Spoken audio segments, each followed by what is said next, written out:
Welcome back. I hope you're enjoying the conversation. I do think at about this time in the discussion that it's completely reasonable to anticipate that there are likely some objections.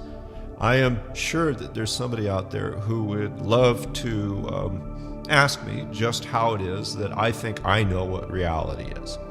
Or they might like to ask how it is that I think I even know that there is such a thing as reality. And sure, we've heard those kinds of questions. And those kinds of questions have been used over the last several thousand years as common evasions by people who want to defend a belief in a metaphysical existence or to defend a worldview largely based in magical thinking. But in this conversation, I'm not very interested in talking with people interested in obscurity. I am quite interested in talking with people who are interested in finding clarity. I do think, however, that there is a good answer to these kinds of obscuring questions, which is this. Reality, we have to admit, as experienced by a human being, is for sure a difficult, fleeting thing. When one tries to face reality, the ephemeral nature of reality is the first thing that you learn. In the context of our limited knowledge, our limited understanding, the boundaries of our senses, one could wonder if reality even exists or whether it is itself some kind of fantasy. One can wonder for sure, but the facts remain that there's only one game in town, and what we see is what we get. And whether reality is real or not, at the end of the day, is really a moot point. It's all we have to work with. And that's why it's so important to understand that when we talk about facing reality, it's more about the facing than the reality. It's more of an ethical position than it is actually anything else.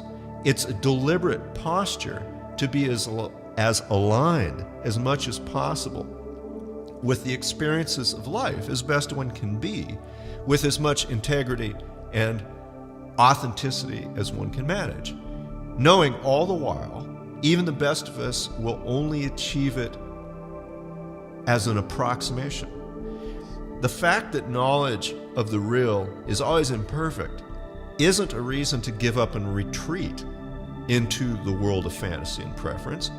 It's a challenge to try really, really, really hard so that we as human beings together moving forward to understand and embrace our role within the cosmos can do so with the highest level of intersubjective agreement, of connectedness that we can muster at whatever level of evolution we've personally achieved.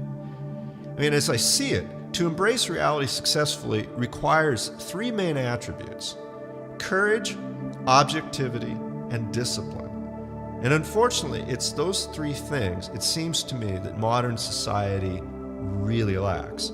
Now, courage, I got through my dad. Objectivity, I got from seeing how faith in a crisis moment obscured and made difficult relationships with oneself and reality in one's mind. But growing up like a kid does in a reasonably privileged society, I found that as I had come of age, I had really developed very minimal discipline. And unfortunately, courage mixed with a certain amount of objectivity but lacking discipline is probably nothing more than a simple recipe for despair. Now, feeling this, I began to look for places where I saw courage, objectivity, and discipline expressed together, and this inevitably led me to sailing. So sailing, I really do wonder sometimes how I got myself involved in it. It was always an activity that had always called to me, but I mean, I was pretty ill-suited to it, seasickness aside. But I think a lot of the desire there had to be attributed at some level to knowing that there was a lesson there and a big piece of the reality puzzle I was very hungry to fill, and a truth there that I needed to explore. And so I did. It wasn't lost on me, of course, that a surprising large percentage of the minds that I had read, that one finds through history as our mentors, especially some of those that have had the most important impact in my thinking, a lot of them had had serious time on the water or backgrounds with the ocean. They had learned something. They had required a perspective that I wanted to have access to also. And somehow I had anticipated that in order to do so, I needed to walk the same path. Some of you are here, no doubt, because you've read my sailing books, probably seasteading. And without a doubt, you know my position on auxiliary engines and sailboats. And that's a topic in itself. But it is worth understanding, all other issues aside, that if one wants to learn the truths and access the reality experienced by those who did something, say sailed in the traditional manner, well, there's really only one way to do that, and that's by sailing in the traditional manner. And that was without engines or advanced electronics or whatever. And I saw this as a necessary experience to seek what I was after. And I'm glad I did, or I wouldn't have learned near as much otherwise. This is important and part of the conversation.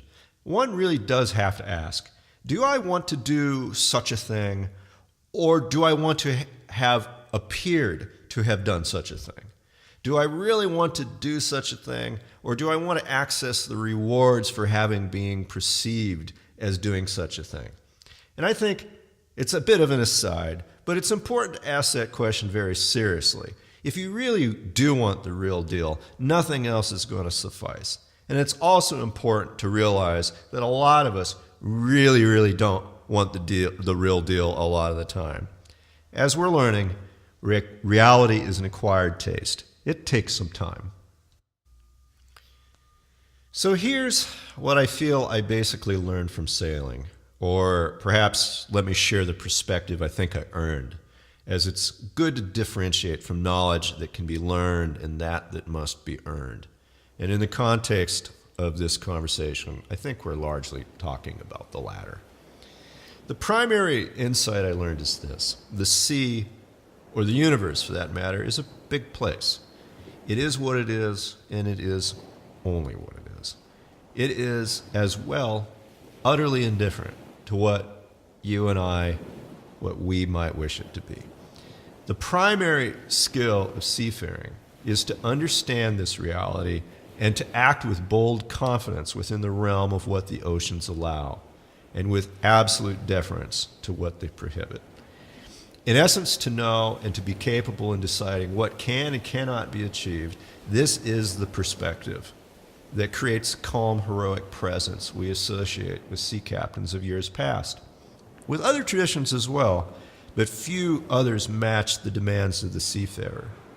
Few other human endeavors require as much acute sensitivity to the natural world, of those subtle hints of weather, of the cyclical patterns of wind and tide, of day and night.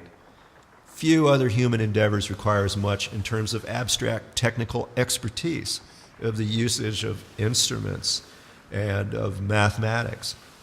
Of those that might require both, very few require the physical and mental stamina such a demanding environment requires. And I think lastly, and most to the point, very few occupations required the informed, responsible making of decisions that matter as much and as often. And the lifestyle that's created in such an environment teaches the major lessons of human existence at such a level of detail and resolution that I think very little else can.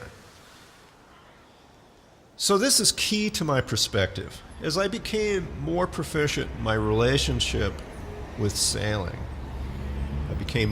as I became more skillful, life ashore became paradoxically more and more complex. And that's largely because the demands of each environment, which I both had a foot in, were so fundamentally opposed. Subtlety in the modern world of shock and superficiality is simply the fast track of neurosis. Technical expertise, rationality or rigor, and in fact intelligence in general, is largely ridiculed and reviled.